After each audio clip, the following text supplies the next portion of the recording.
Halo sahabat alur film semuanya, apa kabar di pagi ini? Semoga kalian sehat-sehat ya. Iyalah sehat-sehat ya, jangan sakit-sakit. Seperti biasa, jumpa lagi dengan saya Furqon Irtiza. Akan membahas sebuah film. Apa ya? Simak sampai habis ya. Tapi sebelum itu, siapkan kopi terlebih dahulu atau minuman lainnya biar gak haus. Pada kesempatan kali ini saya akan mereview sebuah film yang berjudul Mortal yang dirilis pada tahun 2020, disutradari oleh Henry Afrizal yang diproduksi oleh Nordic Film Production. Film ini dibintangi oleh Neil Paul sebagai Eric Bergman, Eben O'Kelly sebagai Christine, Per Fries sebagai Hendrik, Priyanka Ross sebagai Andrew dan aktor banyak lainnya. Jadi film ini mengisahkan tentang seorang pria bernama Eric. Ia mempunyai keistimewaan mampu mengendalikan 5 elemen sekaligus seperti api, angin, air, petir, dan tanah, yang jika disatukan menjadikan badai petir yang sangat dahsyat. Namun keistimewaan Eric menjadi masalah bagi orang-orang yang menganggap kelebihan Eric berbahaya bagi orang di sekitarnya. Gimana kisah Eric selanjutnya? Daripada penasaran, mari kita simak alur ceritanya.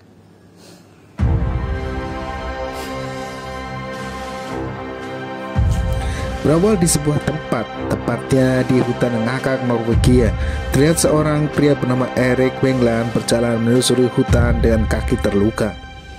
Ia terus berjalan tanpa tujuan, hingga akhirnya Erik mengalami lemah syahwat, kemudian mendirikan tenda untuk beristirahat. Sebelum mendirikan tenda, Erik memperlihatkan luka kakinya yang jika dilihat seperti luka bakar.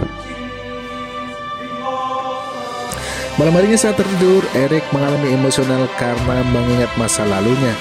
Namun di sini belum jelas masalah apa yang ada oleh Eric sebelumnya. Dan tanpa X dari pohon di sekitar tenda mengalami kebakaran. Di sini penonton dibuat bingung dari mana api tersebut berasal. Mungkin ada semut api yang berubah menjadi super saya, dan efek super saya tersebut membakar daun kering hingga akhirnya terbakar. Pagi harinya, Eric melihat luka bakar di kakinya semakin parah dan ia memutuskan untuk memburu-buru membeli kota terdekat. Sesampainya di kota seruput, sedang Eric memasuki sebuah klinik dan mengambil apa yang ia perlukan seperti odol untuk luka bakar dan salep 88. Saat Eric melihat dirinya di kaca, ia kaget. Tampaknya ini seperti kuproy. Maka dari itu, Eric mencukur rambutnya agar terlihat tampan. Eric kembali pergi menyusuri jalan aspal. Saat itu juga ada sebuah mobil melintas di samping Eric. Kemudian mobil tersebut berhenti lalu menghampiri Eric. Pengemudi dan penumpang mobil ternyata anak-anak muda yang menikmati liburan COVID-19. Salah satu pemuda yang bernama Ole menghampiri Eric dan memakai Eric adalah gelandangan. Ole menghampiri Eric kemudian mengajaknya berkelahi. Eric kemudian mengatakan kepada Ole, "Jika kau menyentuhku, kau akan terbakar." Ole menghiraukan pergerakan Eric dan saat menekan Eric, Ole merasa sesak di bagian dada, kemudian langsung meninggal. Eric meninggalkan kelompok muda dan gak lama kemudian Eric diringkus polisi. Eric dibawa ke kantor polisi setempat. Setelah itu, seorang psikolog muda bernama Christine menemui kepala polisian bernama Hendrik. Hendrik meminta Christine untuk menginterogasi Eric yang dari tadi tak mau berbicara. Hendrik juga menjelaskan bahwa 3 tahun yang lalu Eric terlibat insiden pembakaran di peternakan yang menewaskan 5 orang petani, yang sampai sekarang belum terpecahkan kasusnya.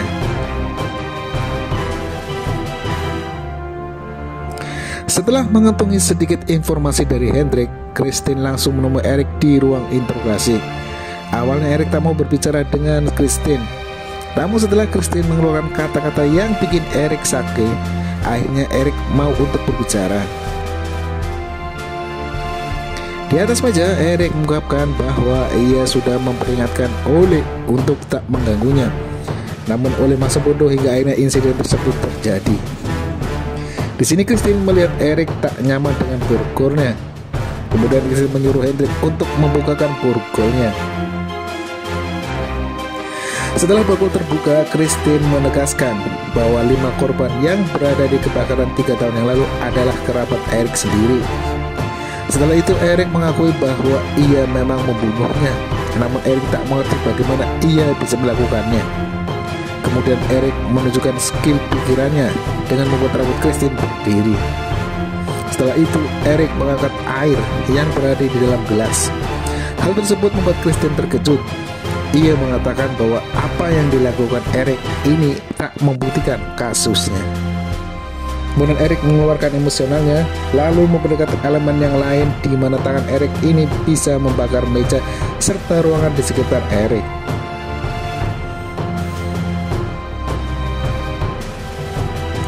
Christine langsung memberi instruksi kepada Eric untuk mengendalikan emosionalnya, dan akhirnya Eric bisa meredakan situasi tersebut.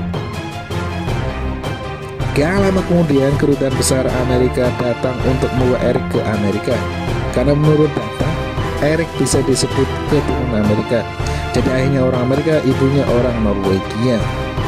Di sini Christine melarang petugas membawa Eric dengan helikopter karena bisa membahayakan mereka.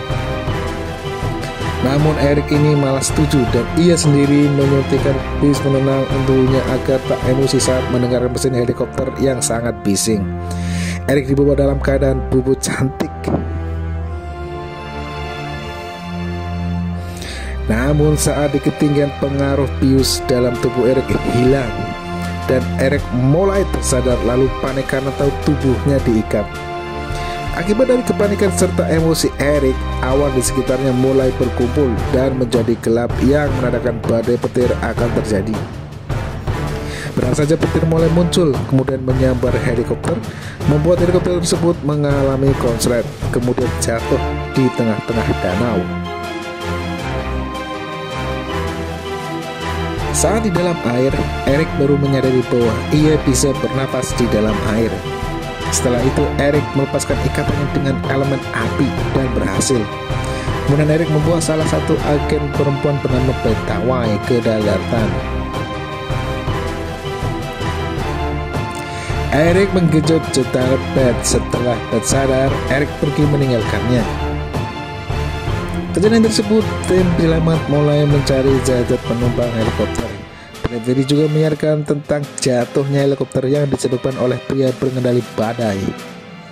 Bradbury tersebut, ayah dari O bernama John, yang tak terima anaknya dibunuh Eric, mulai menyiapkan peralatan serta pistol untuk mencari Eric, kemudian membalas perbuatan Eric dengan memburunya.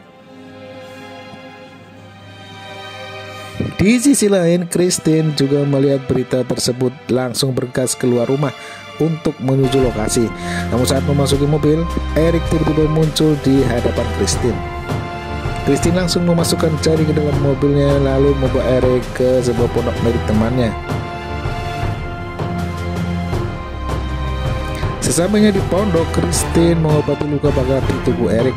Luka tersebut diakibatkan ketika Eric mengeluarkan elemen api serta petir di mana tubuh Eric ini tak bisa dilindungi. Eric mengungkapkan bahwa pertama kalinya mendapatkan kekuatan ini saat di insiden kebakaran 3 tahun yang lalu.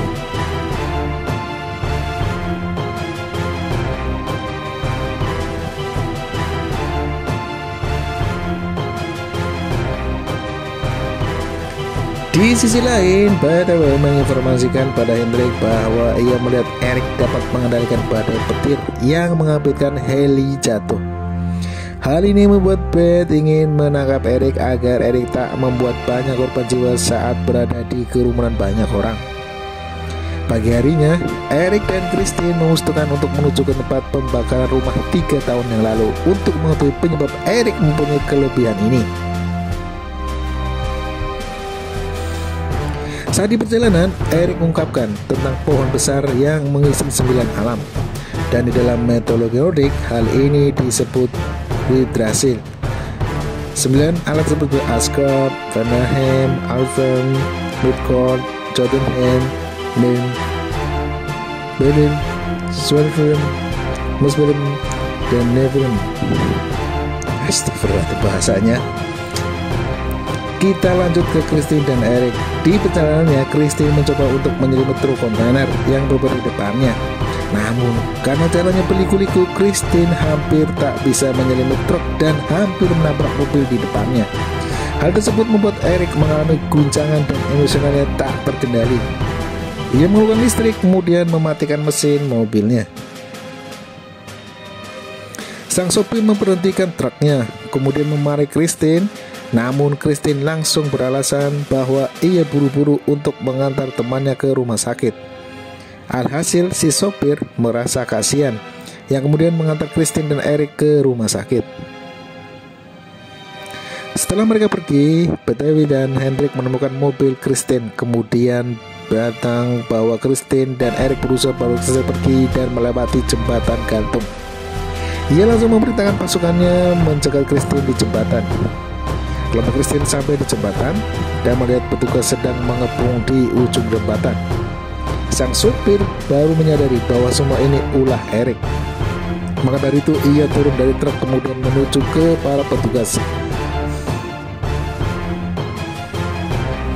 Dua petugas mendekati Eric dan menyuruh Eric untuk menyerahkan diri. Eric mulai turun menghampiri dua petugas. Setelah itu Christine ikut-ikutan turun serta menyuruh petugas untuk menurunkan senjatanya. Namun Christine malah ditangkap. Hal tersebut membuat Eric marah. Seketika itu juga badai petir mulai muncul. Badai petir ini berasal dari pondok petir, guys.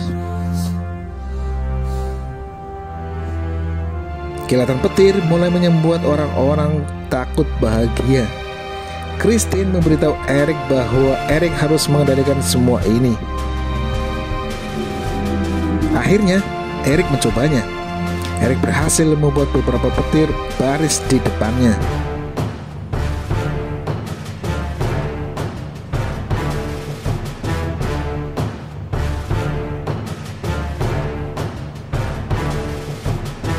Tubuh Eric juga mulai terbakar dan melepuh hingga akhirnya Eric tak kuat dan pingsan. Badai telah berlalu. Hendrik melihat kejadian tersebut ingin membantu Eric. Ia memberitahu atasannya bahwa ia mengambil alih masalah ini. Hendrik membantu Christine membawa Eric ke rumah sakit. Sementara stasiun televisi kini memberitakan Eric yang bisa mengendalikan badai serta petir. Penduduk Norwegia mempercayai bahwa Eric keturunan dari dewa Odin dan menganggapnya sebagai Thor. Di rumah sakit, Eric yang berusia nampak pelongo-pelongo saat mengetahui dirinya di sebuah kawat visium dan handphone di telinganya yang berhubung dengan Christine berserta tim medis. Tujuan Eric di visium agar tim medis bisa mengetahui isi tubuh Eric.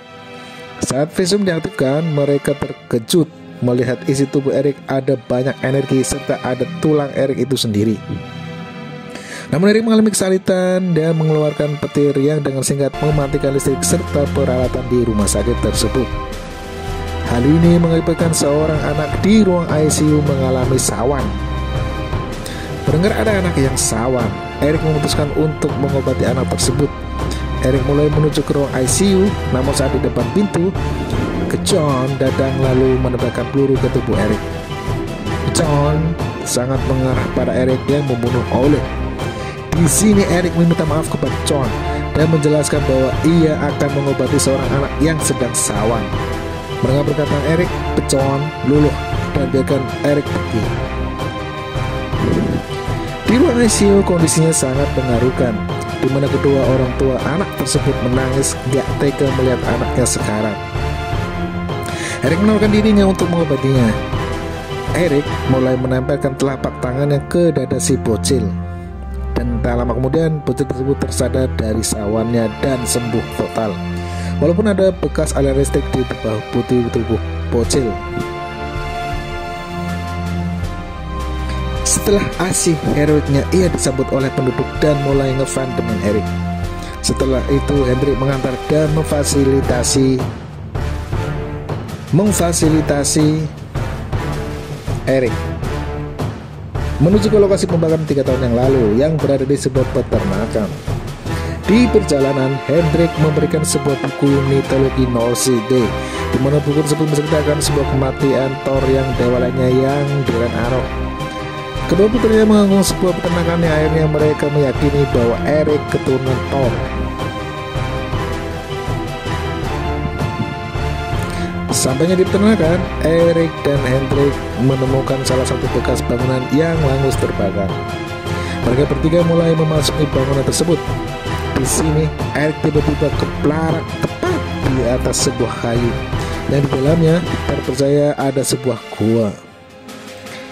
Erik langsung mengerahkan alat berat untuk menggalinya. Sementara perwira Amerika Serikat yang dikomandai BTW mulai berdatangan untuk menembak Erik dari kejauhan. Penggalian kini selesai dan mereka menemukan sebuah goa. Kristin dan Erik bersama tim penggali mulai turun ke goa. Goa lawa ini guys yang di Pemalang. Mereka menemukan batu tulis yang diketahui oleh kaitannya dengan Dewa Norti. Di sini juga terdapat pohon Oje Kazil yang mencakup 9 alam mitologi serta sebuah peti. Hendrik dan Kristin keluar dari goa, kemudian menyuruh Erik untuk membuka peti tersebut. Erik mulai masuk ke dalam goa, kemudian buka petinya dengan dibantu petugas. Bersama-sama Erik membuka petinya. Setelah peti terbuka, semua petugas keluar dari goa dan biarkan Erik sendirian. Di dalam peti, Erik menemukan jejak crab, yaitu sarung tangan, sabuk, serta pionel. Erik penasaran mencoba untuk menghiasi tubuhnya dengan memakai 3 benda tersebut. Seketika itu juga badai muncul, kemudian petir menyambar ke arah Erik, dan petir tersebut diserap oleh Mjolnir serta melindungi Erik dari luka bakar. Erik keluar dari gua dan disambut oleh Kristin. Kitamai menganggap Erik berbahaya, malah menyuruh pasukannya menembak. Namun tembakan tersebut malah mengenai Kristin, yang membuat Kristin meninggal di tempat. Erik mencoba menyembuhkan Kristin, namun hal itu tak bisa. Hingga akhirnya Erik sangat marah.